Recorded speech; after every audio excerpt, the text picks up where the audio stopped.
सहनी को deputy CM वाली कुर्सी यदि तेजस्वी यादव दे रहे हैं, जो उन्होंने कह भी दिया उनकी पार्टी के लोगों ने, तो कुछ सीटें और कम करना बनता है। कांग्रेस को भी मनाने के लिए, आईपी गुप्ता को इसमें फंसाने के लिए, इसमें उन्हें कुछ ना कुछ कुर्बानी अपने तरफ से देनी पड़ेगी। भाजपा पिछली बार 11 सीट दी थी, बहुत ही कड़ा रवैया अपना लिया है।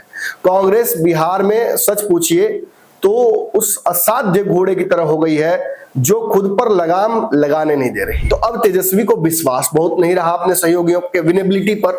सहयोगी पर विश्वास हो सकता है, उनकी विनेबिलिटी पर नहीं रहा। ऐसे में अब कांग्रेस की वजह से फिर से मुख्यमंत्री ना बने, एंट्रीज की भी नहीं हुई है। वो है पशुपति पारस की पार्टी, वो भी 10 सीटों की डिमांड लेकर इस गठबंधन में आई है। कैसे होगा, कैसे सीटें बटेंगी?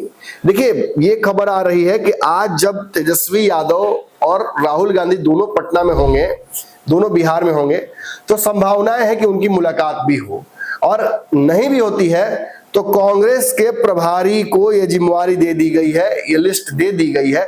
जैसे उन सीटों पर दावेदारी ठोक दी और ये कह दिया कि इन सीटों पर 15,000 से अधिक, एक लिस्ट भी जारी कर दी है कि 15,000 से अधिक हमारे पास वोट है, और इन 128-58 जो विधानसभा है, 80 सीटें मांग रहे थे जो कांग्रेस के फेवर की सीटें हैं। तो ऐसे में 80 सीटें जो चिन्हित की गई थी, जो अनविनेबल सीटें हैं, मतलब महागठबंधन इस पर एड़ी चोटी लगा देगा ना, स्वयं ब्रह्मा को उतार देगा, तब भी ये 80 सीटें महागठबंधन नहीं जीत। नोरमा ग्रुप, जो सोचता है वो करता है, आपके अपने सपनों का आशियाना। नमस्कार दर्शकों, जांच पड़ताल का समय हो गया है। आपने रातों रात में हमारा बुलेटिन देखा आज, अब आपको उसके आगे पहुंचाने का अब समय आ गया है। आपको यह बताने का समय आ गया है कि राहुल गांधी आज जब बिहार में भ्रमण करेंगे तो कौन कौन से एजेंडे बिहार में आज महागठबंधन के प्लेलिस्ट में होंगे। देखिए, सबसे पहला एजेंडा तो यह है कि सीटों के बंटवारे को लेकर तेजस्वी यादव ने एक बहुत बड़ा दावा आज से 2 महीने पहले किया था कि हम एनडीए से पहले अपने सीटों की गुत्थी को सुलझा देंगे। जिस दिन से उन्होंने ये बात कही थी, उस दिन से लगा जैसे कि उनके इस बयान पर नजर किसी ने लगा दी। तब से कांग्रेस ने एक बहुत ही कड़ा रवैया अपना लिया है। कांग्रेस बिहार में सच पूछिए तो उस असाध्य घोड़े की तरह हो गई है जो खुद पर लगाम लगाने नहीं दे रही है। लेकिन यही काम तो करना है, इसी से तो चुनाव जीता जाता है। आखिर जिस तरीके से और जिस होशियारी से नीतीश कुमार को एनडीए में लोकसभा चुनाव से ऐन पहले अमित शाह और नरेंद्र मोदी ने लाया था, वही तो जीत का एक बहुत बड़ा कारण बना लोकसभा में उनके। आज 12 सांसदों की वजह से केंद्र में मोदी की सरकार कंफर्टेबल मेजोरिटी में है। ऐसे ही तेजस्वी यादव को भी बुद्धि दिखानी होगी, ऐसे ही उन्हें मैनेजमेंट स्किल्स दिखाने होंगे। लेकिन सबसे बड़ी समस्या यह है कि एक होता है कि आपके मन में भावना है किसी को इज्जत, सम्मान और उनके हिस्से की, उनके रिक्वायरमेंट पर की सीटें उनको देना, जितनी मांग कर रहे हैं उतना दे देना ताकि उनका सम्मान भी बचा रहे और गठबंधन भी चलता रहे। दूसरा होता है आपके पास सीट ही नहीं होगी तो आप देंगे कैसे। डिमांड यदि रीजनेबल हो या चादर जितनी उतनी पैर पसारेंगे तो काम तो सबका बन जाएगा। लेकिन यहां महागठबंधन में समस्या यह है, तेजस्वी यादव 150 सीटों पर चुनाव लड़ना चाहते हैं। राजद पिछली बार 140 पर लड़ी थी, 75 जीत कर आई थी, अब की 150 लड़ना चाहती है क्योंकि उसे 2-3 समस्याएं हैं। एक, कांग्रेस ने पिछली बार खराब प्रदर्शन कर दिया था, तो अब तेजस्वी को विश्वास बहुत नहीं रहा अपने सहयोगियों के विनेबिलिटी पर। सहयोगी पर विश्वास हो सकता है, उनकी विनेबिलिटी पर नहीं रहा। ऐसे में अब कांग्रेस की वजह से फिर से मुख्यमंत्री ना बने, ऐसा रिस्क नहीं ले सकते हैं तेजस्वी यादव। बहुत कुछ लगता है एक चुनाव में, बहुत कुछ झोंकना पड़ता है, दोबारा मौका भी जल्दी नहीं मिलता है। 5 साल 2020 के बाद इंतजार करना पड़ा, बीच में थोड़ा सा सत्ता की चटनी चचा चटा दिए थे, लेकिन 17 महीने में चटनी चाटना किसी काम का नहीं था। चूंकि उसके चलते और भूख बढ़ जाती है, एक्सपेक्टेशन बढ़ जाते हैं, और अब तो मीडिया में ये रिटोरिक्स चलने लगे हैं कि ये तेजस्वी यादव अगर मुख्यमंत्री इस बार नहीं बनते तो ये उनका आखिरी चुनाव हो जाएगा। वैसे भी जो डिप्टी सीएम बना है वो कभी मुख्यमंत्री बना नहीं है। तो ये भी एक बड़ा कहा जा सकता है, किसको क्या कहा जाए, टैबू है बिहार की राजनीति का, एक श्राप है। खैर, 150 सीटें राजद मांग रही है, कांग्रेस 70 सीटों से कम पे आने के लिए तैयार नहीं है। माले 30 सीटें मांग रही है। पिछली बार जो सीपीआईएमएल है वो लड़ी थी 19 सीटों पर, 12 जीत कर आई थी। अब वो मांग रही है 30 सीट। सीपीआई मांग रही है 10 सीट, सीपीआईएम मांग रही है 8 सीट, विकासशील इंसान पार्टी मांग रही है 60 सीट, 60 सीटें मांग रही है। जो नई नई पार्टी इस गठबंधन में आई है, जो कि अभी तक ऑफिशियली एंट्री इसकी भी नहीं हुई है, वो है पशुपति पारस की पार्टी। वो भी 10 सीटों की डिमांड लेकर इस गठबंधन में आई है। कैसे होगा, कैसे सीटें बटेंगी? देखिए, ये खबर आ रही है कि आज जब तेजस्वी यादव और राहुल गांधी दोनों पटना में होंगे, दोनों बिहार में होंगे, तो संभावनाएं है कि उनकी मुलाकात भी हो, और नहीं भी होती है तो कांग्रेस के प्रभारी को यह जिम्मेवारी दे दी गई है, ये लिस्ट दे दी गई है। जैसे वीआईपी की पहली सीट की लिस्ट, जो 12 सीटों की पहली लिस्ट है, वो स्वीकृत कर ली गई है तेजस्वी यादव के द्वारा। इसी तरीके से कांग्रेस की भी जो लिस्ट है सीटों की, वो भी तेजस्वी यादव को दे दी गई है। उनमें जोड़ घटाव करके जो काट छाट करना था, जो एक दूसरे के साथ सीट एक्सचेंज इंटरचेंज करनी थी, उनकी भी लिस्ट बन गई है और अंतिम मसौदा लगभग तैयार होने की स्थिति में है। अब सब कुछ डिपेंड करता है कि राहुल गांधी जो अड़ियल रवैया है कृष्णा अल्लवरू का, जो बिहार में भाजपा कांग्रेस के जो प्रदेश अध्यक्ष हैं नए राजेश राम, उनका अड़ियल रवैया है, और जो सीपीएम सीएलपी लीडर है कांग्रेस के, उनका जो अड़ियल रवैया है, इन सब को कैसे पाट पाएंगे राहुल गांधी, इनसे कैसे पार पा पाएंगे तेजस्वी यादव, उसी पर डिपेंड करता है इस सीटों का पूरा समीकरण सॉल्व होना। लेकिन चर्चाएं देर शाम तक पटना में होने लगी कि सीटों का एक लगभग बना बनाया सा खाचा, उसको अमली जामा पहनाने की तैयारी हो गई है।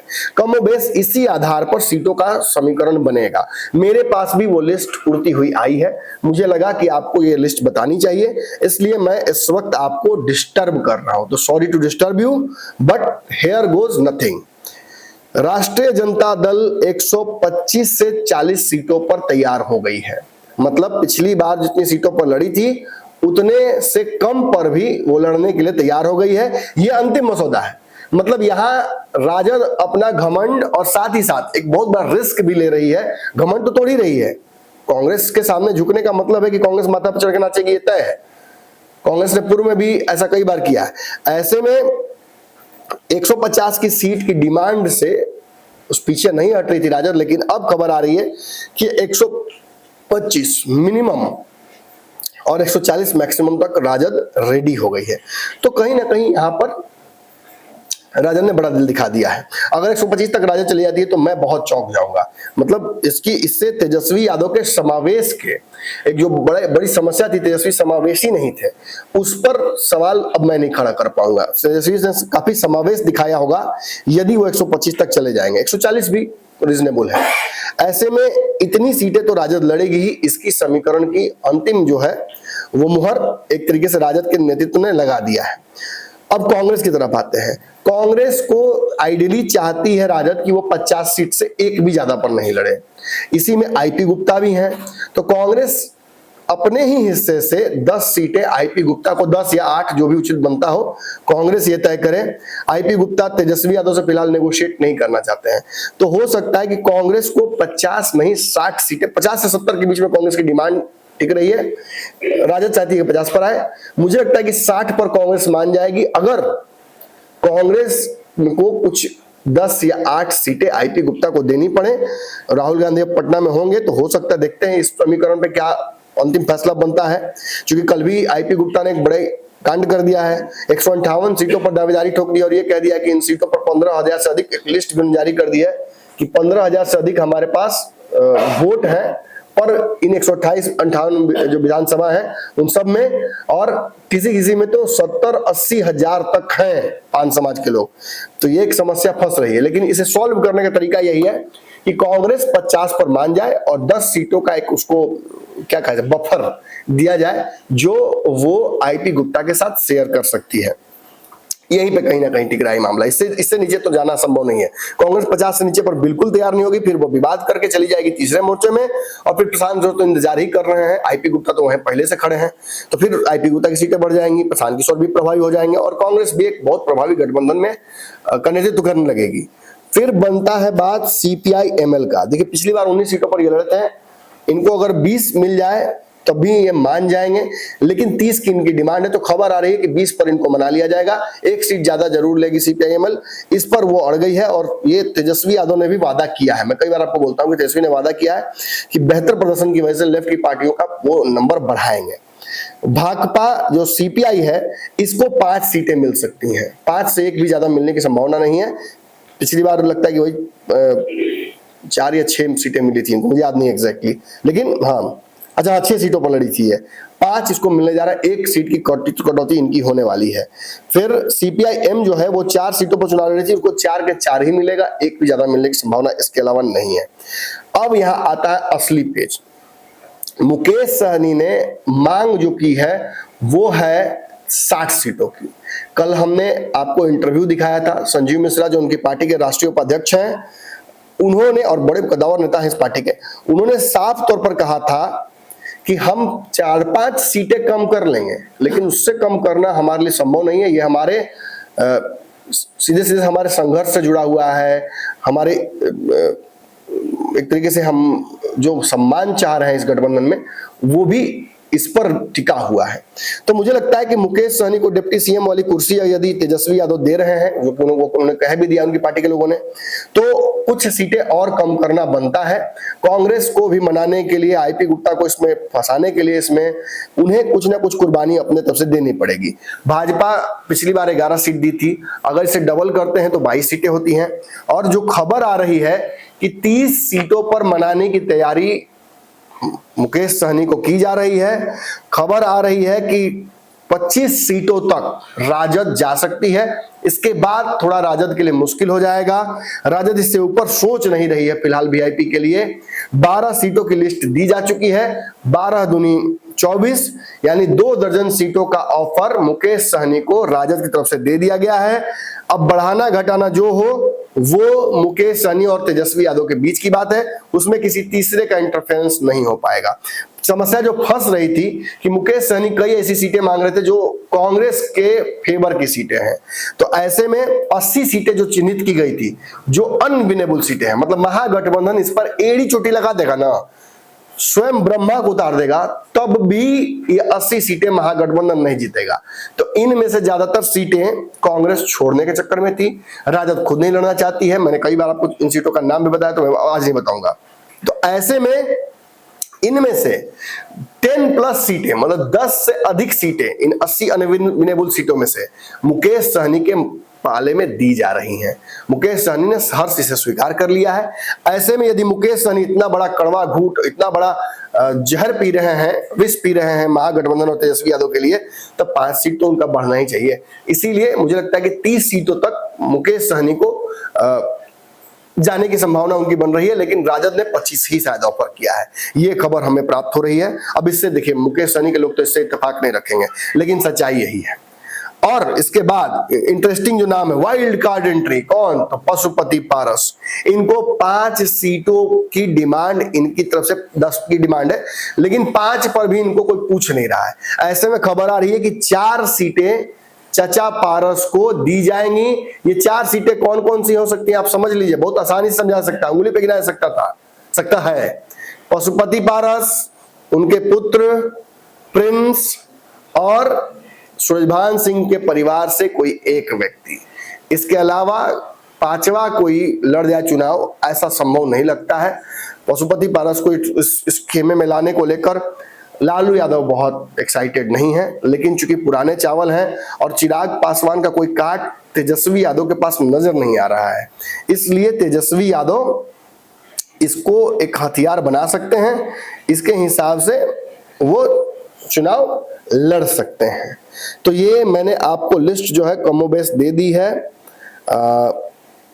जो प्रमुख दल हैं उनकी भागीदारी क्या हो सकती है, कितनी सीटों पर कौन चुनाव लड़ सकता है, वीआईपी की सीटें कितनी होंगी,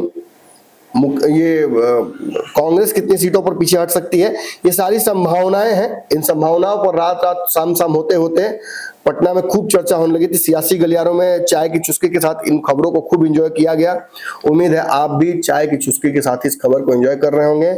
अगर खबर मजेदार लगी हो तो इसे जरूर शेयर कीजिएगा। ऐसी राजनीतिक जानकारियां के लिए, रोचक अंदर की खबरों के लिए आप इस चैनल को सब्सक्राइब भी कर सकते हैं।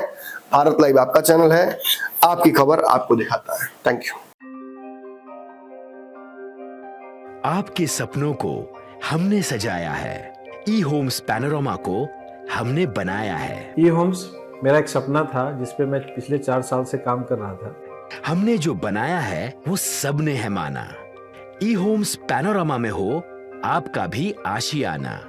और फाइनली हमने 2021 में इस प्रोजेक्ट को लॉन्च किया। बहुत लोग अप्रिशिएट कर रहे हैं कि पूर्णिया जैसे शहर में, बिहार के, एक तो बिहार की बात करें उसमें भी पूर्णिया जैसे छोटे जगह में इस तरह का लाइफस्टाइल देना, ये सुन के हम लोगों को बहुत अच्छा लगता है। ई होम्स में हमने कुछ और भी किया है, जैसे हम जिस जगह में रह रहे हैं हमारे फैमिली सिक्योर हो, उनको सिक्योरिटी का ध्यान में रखा है। आपकी सुविधा और सुरक्षा आपके लिए खास है, ये आपका विश्वास है। इसमें आर्टिफिशियल इंटेलिजेंस का 7 लेयर सिक्योरिटी का हमने इस्तेमाल किया है। लस ग्रीन कैंपस को बनाया है। यदि हमारा बाउंड्री वाल है तो वो वर्टिकल गार्डन है। ये जितनी भी फैसिलिटी होता है एक इंटरनेशनल टाउनशिप में ई होम्स है, ये हम लोग विश्वास नहीं कर पा रहे हैं। जो भी हमारे मित्र, दोस्त या जो भी हमारे बाहर के बाहर आते हैं तो हम लोगों को बहुत अच्छा सुनने को मिलता है और बहुत अच्छा क्रेडिट मिल रहा है। वो सारा हमने सिर्फ एक बिल्डिंग नहीं बनाया, हमने एक बहुत अच्छा लाइफस्टाइल दिया ई होम्स में, और मेरा एक सपना था जिसको मैं आज फुलफिल होते हुए देख पा रहा हूँ। ये आपका आवास है। ई होम्स पैनोरामा में अब आपका निवास है। E Homes Panorama, luxurious lifestyle redefined. Panorama group, जो सोचता है वो करता है। अगर ये वीडियो पसंद आई और वह बिहार के राजनीति और बिहारियत से सरोकार रखेनी तो सब्सक्राइब बटन दबा के चैनल के सब्सक्राइब कर ली। ओजे एगो घंटी बा, ओकरा बटन दबा देला से कुल सटीक और मारक खबर रुआ मुफ्त में मिल जाई। अगर रुआ पत्रकारिता के हमनी के नया प्रयोग में सहयोग कर चाहतानी तो ज्वाइन बटन दबा दी। पेटीएम नंबर नोट कर ली 9386816700।